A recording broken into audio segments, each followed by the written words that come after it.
welcome to the broadcast premiere of Hegemony Rome, The Rise of Caesar. We're going to start off with the CGI trailers some of you guys may have seen while people are coming in. My name is Gaius Julius Caesar, conqueror of Gaul, scourge of the Britons and Germans, and Rome's greatest commander. Once I was a consul of this proud republic and led the squabbling group who call themselves senators.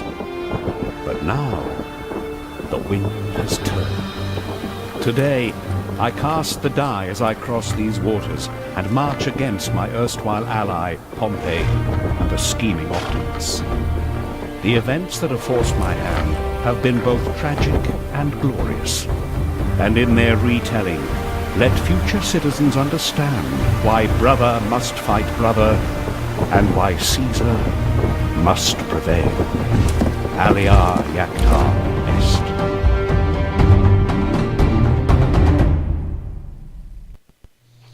Hey, and welcome to the broadcast. I'm Rob McCollum, a lead designer and programmer from Longbow Games, and with me I've got... And I'm Rick Jorgensen. I'm the other lead designer and programmer. Longbow Games, we're a small indie developer in Toronto, Canada, and we've been around since the late 90s, making a whole series of different games. But for the last couple of years, we've been working on Hegemony. It's a real-time strategy war game, and the current installment, Hegemony Rome, The Rise of Caesar, is launching on early access today. And we're going to be giving a walkthrough of the first part of the campaign. So we're going to go straight into the middle of Chapter 1 here. To give some background, at this point in Caesar's campaign, this is his first year in Gaul. He showed up and he found a whole bunch of Gauls trying to migrate through his territory. And these Gauls had a bad history of basically ravaging all the land that they travel through. So he can't let this happen. So we can show you... I'm going to do a quick... while Rick is going over the background, a quick hack here so you guys can check out some of the map. Yep, so if you want to cheat when you get the game, take a screenshot of this now. So Rob's going to zoom out now, and you can see our whole map. And that red border there is pretty much what limits you as you go through the campaign. It won't be there when you're in the sandbox mode, but it gradually expands as you're playing through the campaign mode. So you see Geneva, up where Rob's cursor is. That's modern Geneva, and that's where Caesar started his campaign. So throughout this chapter, Rob has marched from there all the way around the bend, and he's on his way up to Bracti at the top of the screen there. And one of the cool things about Hegemony is that we don't have different game modes for your empire management and your battles. Everything all happens on one screen. We have the entire theater of war on one map. There's no load screens in between everything. So you can see Rob can actually zoom in and out anywhere on the map. And this map covers everything from Germany in the east, which is what Rob's looking at now. That's part of the Black Forest. And it goes all the way up to Britannia in the northwest and down to northern Rome in the southeast. So some more swampy bits from Britannia, and we even have Stonehenge there. Slightly better shape in those days. Yeah. Although the Romans never actually talked about it. Caesar was... it's one of the interesting parts of the campaign. Caesar was actually the first Roman general to land on the shores of Britannia, and some of his stories of that he sent back to Rome were really fascinating.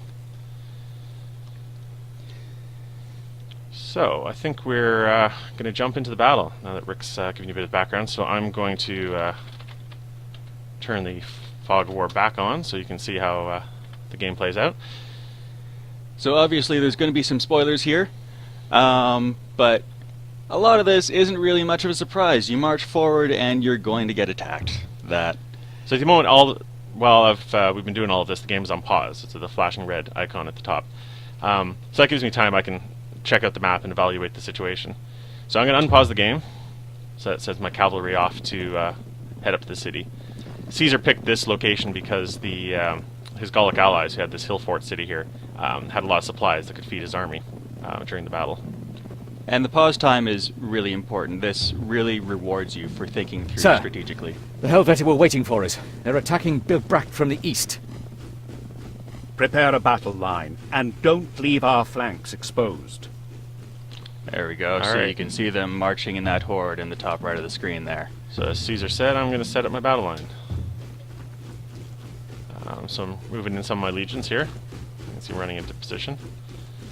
And I'm going to pull up some skirmishers and support units. Some Lyric slingers here. My cavalry, I'm going to come around here on the flank so that hopefully I can come in behind the Gallic forces. And having these combined arms is the technical term for fighting with different kinds of units. Was really important to the Roman army. Everyone knows the Romans for their legions, but legions didn't really fight on their own. They required auxiliaries to form the rest of the army. And Rome would generally hire these auxiliaries from the territory that they were conquering at the time. Okay, so I've routed the first group of Gauls. You can see them running away. Combat in Rome rarely plays out to the death. Usually you're fighting for whose morale breaks first. So the Gauls, yeah, they still got 14 guys left, but they're running down. Now, if I wasn't in the middle of combat, I might go chase them after, because one of the other mechanics we'll get into in a few minutes is capturing slaves. But for More now, I armies got coming to from the support north my and other west. troops. Hold the line. There can't be many more left.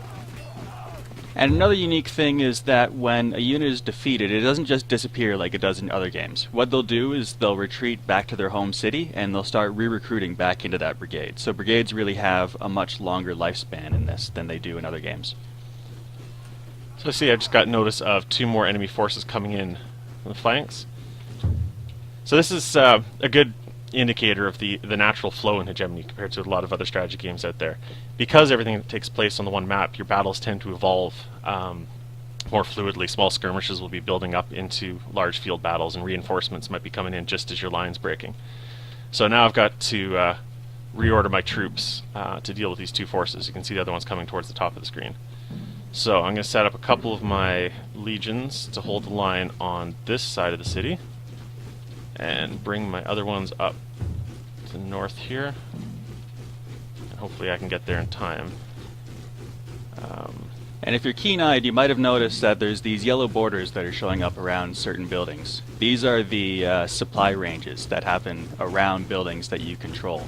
And as long as Rob's in these regions, he's going to get fed by that city. And this is really important because an army marches on its stomach, and if you can't feed an army, it's not going to be able to fight for you. And it's starting to rain, if you're wondering about that. Some of the special effects in the early access version are still a work in progress. But we have been working on it. We have snow in the mountains, and it even changes through the seasons. So mountains will get snow piles in the winter, and you're not going to be able to get through them easily. Yeah, snow particularly is important for gameplay. The rain is largely an aesthetic factor, but the snow limits your movement in the during the Alps at certain times of the year. A similar situation happens in the Belgic marshes in the north that were flooded most of the year. Historically, Caesar had quite a bit of trouble getting into the Belgic strongholds as they hid inside their swamps.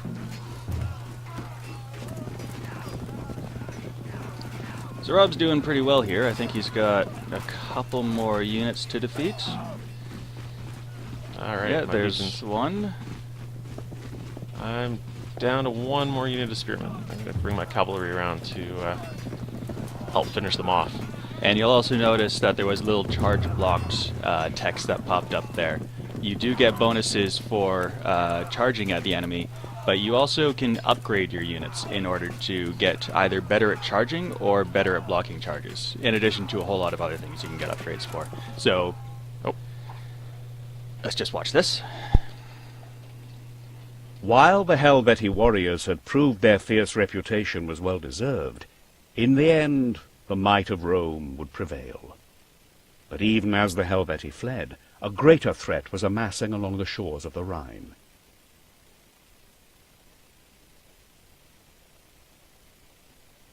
Marching ahead, a great horde of Germani warriors, Ariovistus, king of the Suebi, believed he had a conqueror's right to claim Gaul for himself. In the name of Rome, I would prove him wrong.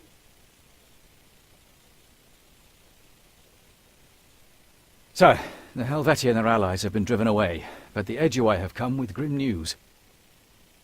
They thank you for your support, but warn of an even larger army invading, from Germania. Labienus, prepare to depart immediately. The Germani cannot be permitted to take any land in Gaul.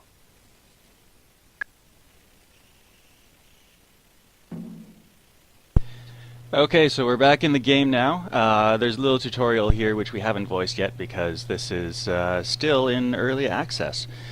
You might also have noticed that there was no music during the cutscene. That's just a little bug that we noticed now, so we'll fix that.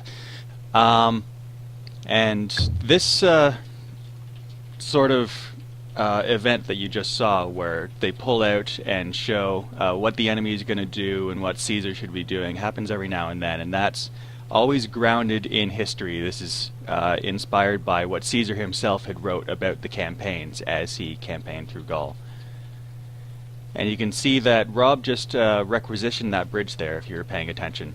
And this is a really important part of the game. The Romans were really well known for their engineering, and being able to erect a bridge in an amazingly short amount of time really managed to shock the enemy into submission a lot of times, historically. Yeah, bridge building is one of the new features we added for Rome because, particularly Caesar's crossing of the Rhine, that happens in a later chapter of the campaign, was one of the defining points of the campaign, something we really felt was critical addition to this game. And it also came along with new camp and fort building options, because the Romans obviously were known for the camps, and they were an essential part of their campaigning. So, like in the first campaign, where Rick was pointing out the supply lines, that yellow ring around the battlefield, that's based from this camp here, and so that is what my Caesar's forces are using to supply his troops during the battle. So now that the big battle is over and we've got the historical briefing, this is where you usually take a second to mop things up, and you'll notice there's a bunch of defeated units here. And I was mentioning earlier about slaves. The routed units running from combat, those that you manage to be able to cut off and can't escape, you can capture slaves. So I'm going to grab a few of these guys. The escaping bar that you can see there is a couple of guys who've gotten far enough away from mine, and they will naturally disappear. But if you recall earlier, I mentioned that when units escape, they go back to their home city and start re-recruiting. So you really don't want to let the enemy escape, because that's going to hasten their recovery. Okay, so I got a few units of slaves. So slaves in the game are used for generating resources. When you come out on the map, you'll see the pots here, the axe and logging camp, and the mine here.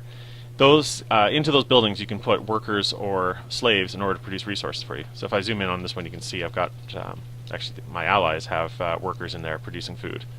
And that's moved around on the map by these ox carts. And I did just see somebody in the chat ask if there is non-violent ways to interact with other factions.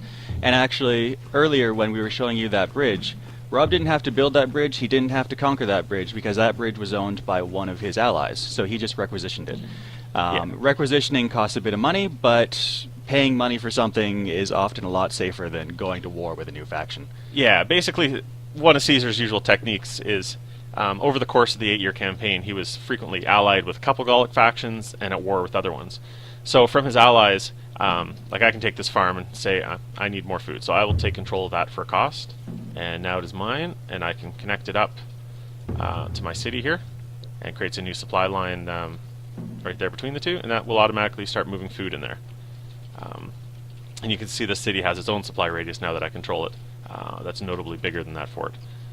Yeah, I'm not sure when we quite cut out. Rob was just talking about how he deals with raiders. Yes, some of these resource centers that are a little further away from my city is where you'll want to build camps to control those and to deter the raiders. So now all raiders are retreating off now that they've burnt all my stuff. So they have nothing left to destroy.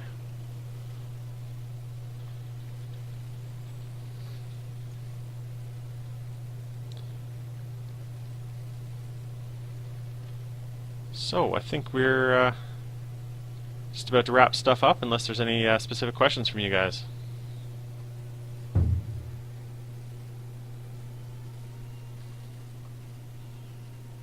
Just take a second for Twitch feedback. Yeah. To catch up. We haven't seen the Amazon.it site, so I'm not sure where they got that date for the release. But Amazon has a history of just coming up with their own release dates in order to pre-sell stuff.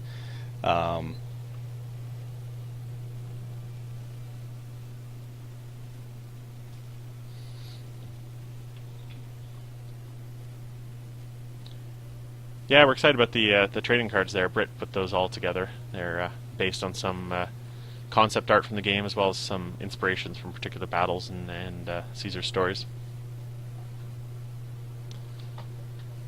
So that's come a back whole out so you map can there. see the whole map.